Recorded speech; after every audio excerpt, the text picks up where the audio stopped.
value continues to increase because now you can get a number of calls if you look at the permutations, right? If you go to 5 calls, then there's even more calls than 10. Okay, so this is an ongoing optimization, but you have to keep an eye on these metrics almost every single day, every single week. How much are we spending to acquire a customer? Is that customer coming back? Is that now forming a network effect? That the more sellers come in, the more buyers come in. These are the critical growth metrics in a marketplace. Most people might call them engagement metrics. I'll just call them for what they are. That, you know, it's about retention, about watching customer acquisition cost and relating it to the long-term value based on the retention that you get. And then the network effects, which is developing over time as more and more people use your platform. Now, how do you make money? Now, I laid out the 4 key most popular monetization strategies of most marketplaces. The number one, if you look at on that spectrum of very open marketplaces like classified sites like Gigi, then is listing fee, where people pay per post, or it's a property site like Property 24, or it's a Brighter Monday for jobs. You know, people might pay per post, right? People also pay for visibility, which is maybe you listed for free, but if you want to appear at the top, then you pay a small fee for that, right? The other model is actually charging for the software, which you can subscribe to it. And I think we've just mentioned how this would work in a typical startup. Let's say, for example, a Fundi marketplace. You might actually charge Fundis every time they use your quotation template to send a quotation to somebody. You might charge them $100 to send a quotation. So the inbuilt software can become a software that actually makes you money through subscription, even though it also captures you the sales side or the supply side of the platform. The last and most commonly used one is the take rate, which I've kind of talked about a little bit. You're taking commission for every transaction that happens on the platform. For example, at GoVerba, we take upwards of 8% seller commission for every transaction that happens. Uber takes about 25% for rider fees. Airbnb takes 3% from the host and 6% from the guest, 6% to 12%. Upwork, which is a freelancer site, takes 5% to 20% of the bill. So these are models of monetization that you have to keep thinking about as you go along with your marketplace. And none of them fits the bill for whatever side of the marketplace. But I think the rule of thumb you can see for most open marketplaces, listing fee and visibility fee is something that happens. If you look at the evolution of some of the platforms now, I think there's someone in the call. There's a startup that I'm also looking at. They're called CarPro, and they're actually moving from not just classifieds, but also they facilitate the sale of the car. So they will take a take rate, even though they kind of act starting with as a classifieds, but they're actually involved in the transaction. And if you look at most of the classifieds marketplaces where they are going now, is in the transactional facilitation world. Now, this is Etsy P&L. Etsy is a listed company, as I had told you earlier, that does facilitate the sale of crafts items, starting in 2005. If you look at this, is the year 2020 Q1 revenue. They had a huge revenue jump because of selling masks. We also saw the same thing on GoVerba. But you can see the different revenue streams that they have: listing fee, transaction fee, and they also enable payments. One thing here that you can also look at is, for example, the way we want to start doing lending on the platform of facilitating people to actually borrow gas. That becomes another separate revenue stream, even though you're actually facilitating balance sheet owners or financial services guys to actually lend to people who are in the platform. So it's still like a take rate, but it's an added type of a take rate, which is not just about the sale of the commodity, but the sale of a loan. Right. What are some of the pitfalls that you must watch out for? Now, and this is one of the things I've heard from a number of guys who start marketplaces here. One thing you have to be watchful about is grade trade. Now, grade trade is where you facilitate, let's say, a worker who's, let's say, you run a cleaning marketplace, right? And you facilitate somebody to go into someone's house to do the cleaning through your marketplace. Then they become friends, and that the person actually books them for the next 2 weeks. And that happens without having gone through your marketplace. Now, that's what we call grade trade. Now, you'll see that people have tried to do that also on ride hailing. They also try it sometimes on GoBeba, where maybe somebody has delivered groceries to you, and you tell them, hey, can you also go get for me these particular items? So grade trade is there. What we actually, however, see is that it is more prevalent in professional services rather than in commoditized services, like, for example, what we do or what Uber does. Because the commoditized services don't create a lot of relationships.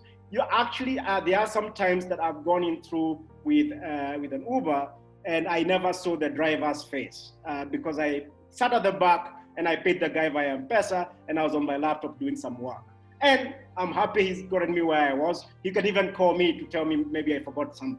But the relationship is never that established like that of a cleaner coming into your house. So grade trade is more common in professional services type of marketplaces, recruitment services, cleaning services, fundi services, and those kind of services. Now, how do you deal with this? And I've had a few guys with fundi marketplaces lament about this issue. Now, there are a couple ways of solving this grade trade issue. Number one, as we talked about the configuration of your marketplace, where you have the marketplace layer, the infrastructure layer, and the data layer, you can increase the infrastructure layer to offer more tools to the producer so that it's almost like a software as a service again. Or you can increase even more services, maybe like training them, maybe providing tools, maybe even providing a whole workshop if it's fundis. And they just, because they don't have the tools, they have to come to your workshop and build things from there. And that would just mean that you will probably eliminate a lot of grade trade. Because if you have a prevalence in grade trade, what it means is that you have a leaky bucket. The retention rate narrows significantly. And when the retention rate narrows, then you are in a doggy business. Because then the customer acquisition cost that the cost you're using to acquire customers and retaining them, it's like you're going to be spending that money forever. Now, if you look at on the consumer side, if you offered some lending services on this marketplace where maybe the fundi is doing a project, maybe it's it costs a bit of money, maybe it's 100,000 to repair a pipe, and the person doesn't have the money, they would have to come to your platform to borrow the cash. So they would have to come back, and the fundi would have to use the platform. So these are some of the ways that you can narrow grade trade. It always happens, but you can really narrow it to a certain level that then it doesn't impact on the unit economics of the business. Couple of guys who've done this very well is a company like Clarity. Now, Clarity is actually a marketplace that brings together business advisors and startups. And so what they've done is that they've built up software in their platform for things like call management and invoicing. So many business advisors don't want to get into the hand of, and especially if they're just solo businesses, into the whole thing of investing in a call management software or invoicing software. If you provide that on the cloud on an ongoing basis, and they pay for it only when the transaction has passed through the platform, then they would love it. And if you look at it, this call management software, because it bills per minute, meaning that when you start calling this particular advisor, you start getting charged. So it's almost like they are building a small little tower for them to be able to bill their clients by the hour. Now, this means that every time the advisor wants to talk to you, they don't want to talk to you outside of clarity because they can't believe. So this way, they've been able to eliminate gray trade. Another pitfall, which I have seen in our market, is what do you do when actually you don't have supply abundance? Meaning that you're trying to facilitate these trackers, but yeah, there are actually there are only a few tracks available. So there's actually not much fragmentation. Actually, what you find yourself doing in that instant is to actually pay the trackers more than what the market actually would pay them for them to be on your platform. It's actually a very dangerous marketplace to build. And the way to solve it is actually to figure out maybe you can improve supply by either targeting the supply side that maybe has the trucks. It could be that the big companies that have trucks might be interested in you giving them for free a tracking software. And if you give them for free the tracking software, again, back to the SaaS conversation, they might be willing to actually use your platform for bookings that they already do. But as they do those bookings, then you can actually start bringing the trade to your end. So it's quite a tough position. I think some of the tracking marketplaces that are in the market are probably already experiencing it. I do expect this to continue because I think there is only a certain number of supply of trucks in the market. And this is not just in Africa or Kenya, it's also in the US. We see a lot of these truckers having a challenge in attracting supply side. Now, we talked about unit economics. So the one thing that you want to keep a tab on is the lifetime value of a customer. How do you calculate this? Now, you have your gross margins. You have your gross merchandise value, which is the transaction value of what was transacted through the platform. Now, you get the net revenue by looking at the take rate that you picked. Now, if you take that net revenue, remove any kind of costs that might have been incurred into it, either promotional cost or any other cost. For example, if you have a bag that the motorcycle guys use, it's actually a cost. Even if you've given them the bag, you do need to actually account for that bag because it depreciates. And at the end of the year or the end of 6 months, you might have to give them another one. So you need to bring that cost and measure what that cost per order. When you get the cost per order, then you can get the contribution margin. Now, every time you attract a customer, whether it's through Google or Facebook, then you can also measure the cost of acquiring that customer by dividing the number of customers you got by the cost that by the money you spent on them. Now you compare the long-term value and the customer acquisition cost, and when you do that, it gives you a good insight on whether you are following the rule of thumb or not. So how do you get the long-term value? You got the net contribution margin per order. Multiply that by the frequency of ordering. For example, for us, gas customers come to us every 6 weeks, so we have a frequency of about 8.5. So if we are earning, let's say, 200 bob per mutungi, you can multiply that by 8.5 or by 8 to get the 12 months long-term value. Now, if the 12 months long-term value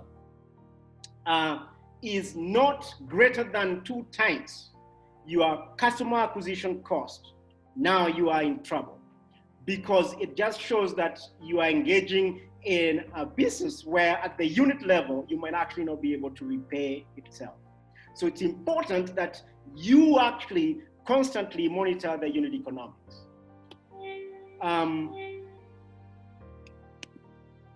Now, I think that's about it on the platforms, how to start, how to grow. Now, I want to spend like the next 15 minutes before we end on, okay then, that's all great about the context of marketplaces and how to grow them. what is happening in Kenya and what is happening in Africa. So I think the lay of the land, as I said earlier, if it's day one in other markets, in ours it's not even day one. It's actually 3 a.m. in the morning. Digitization has just started rising, and it's rising fast. If you look at some quotes by two gentlemen that I love to read from, they both have almost similar quotes. One from Bill Gates. It says, "We always overestimate the change that will occur in the next 2 years and underestimate the change that will occur in the next 10. Amara, one of the leading futurists, the late Amara, also says that we tend to overestimate the effect of a technology in the short run and underestimate the effect of it in the long run." It couldn't be more true than what these gentlemen are saying when we look at the landscape of the digital marketplaces, the e-commerce sector, any internet-driven industry in sub-Saharan Africa and actually the entire African continent. It's 3 a.m. in the morning.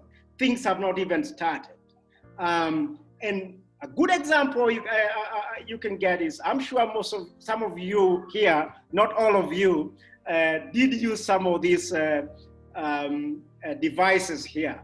I remember I worked on a project like this one where I was an intern, and the target was actually to increase the number of lines per 100 people from 1.6 to 5 by 2015. And this project was actually being done by increasing the number of booths in the country in other towns. So actually we were building more booths towards 2015 so that we could improve the access of telephony lines per 100 people to 5 from 1.6 by 2015. Now, a few things happened that reshaped this reality. So the better option and the talk and then the yes talk card. I don't know how many people in the core remember this.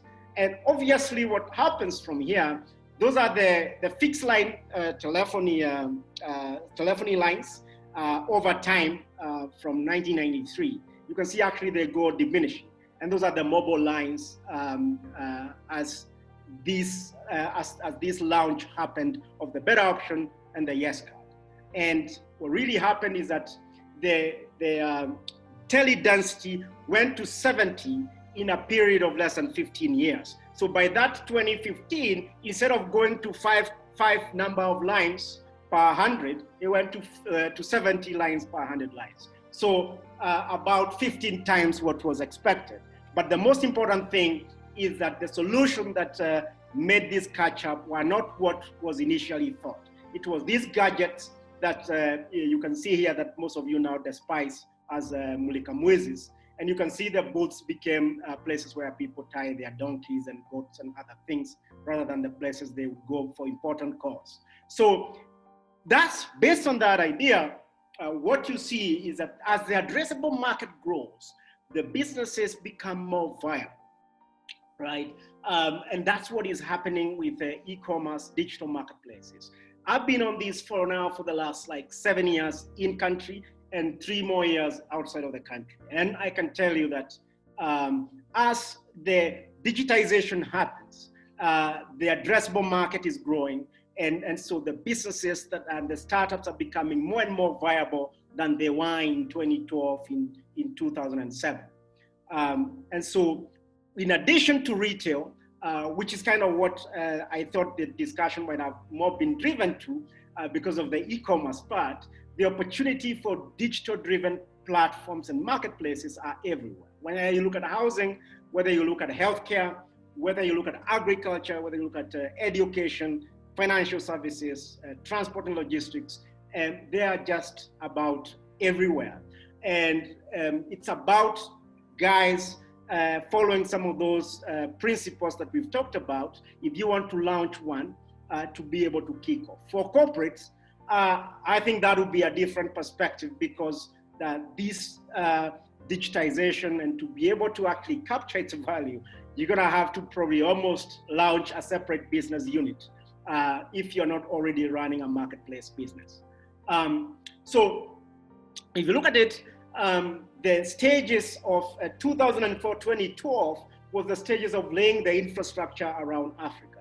Then 2012, 2017, we saw a few scalable marketplaces starting to establish themselves, the Jumias, the OLX, the Kongas in Nigeria. But still, even after all that, the percentage of retail sales happening through the internet was actually less than 1% in most of these markets that were launching.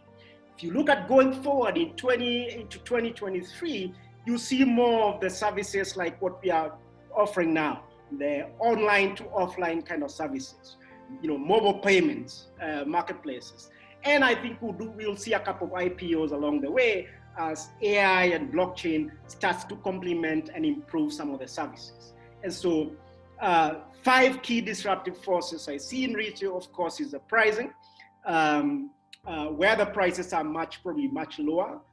Selection, which means that you can get much more selection than at retail.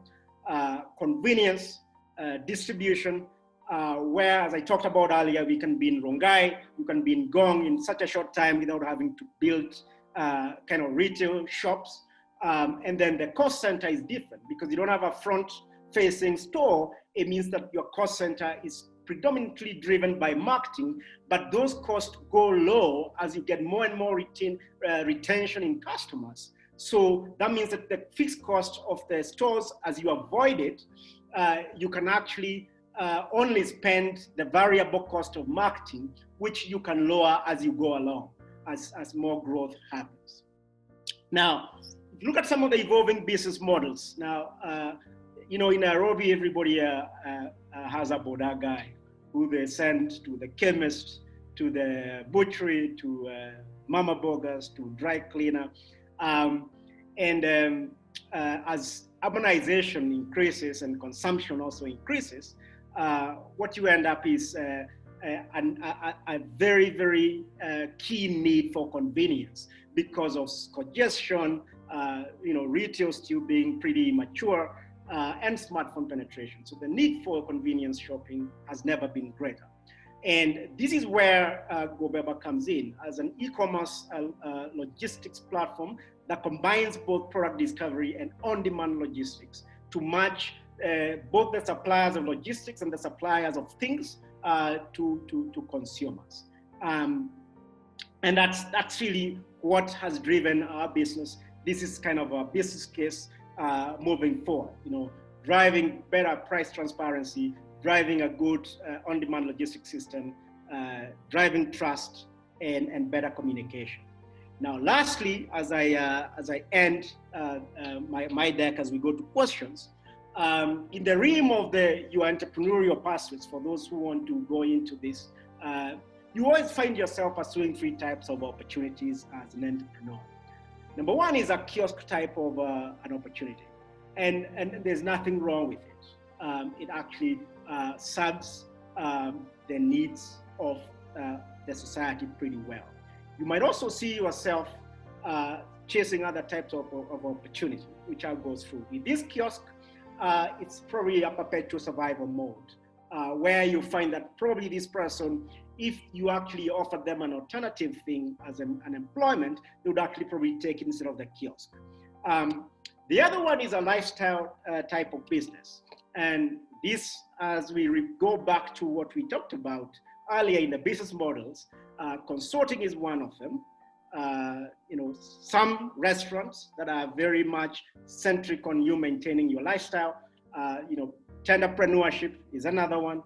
Usually they come with instant gratification, and that's why they are called lifestyle businesses, because everything you earn, it has to be spent in improving your lifestyle. So you don't actually scale, you actually end up scaling more, you are optimizing your lifestyle. So great lifestyle. Lastly, it's a high growth business, which is more innovation-led, technology-led, which is more patient, long-term focused payoff, as you saw from my earlier presentation around how long it has taken Amazon or Etsy to become what they've become. It's because of that patience and reinvesting any of the proceeds back into technology building, and maybe even agreeing to sell some of your shares to investors so that they can actually give you more capital for you to be able to scale. So these are the three types of opportunities that I think you might find yourself pursuing as an entrepreneur. So I prefer to work on the high growth bit and leave the other ones for other people. And I think I'm going to end there.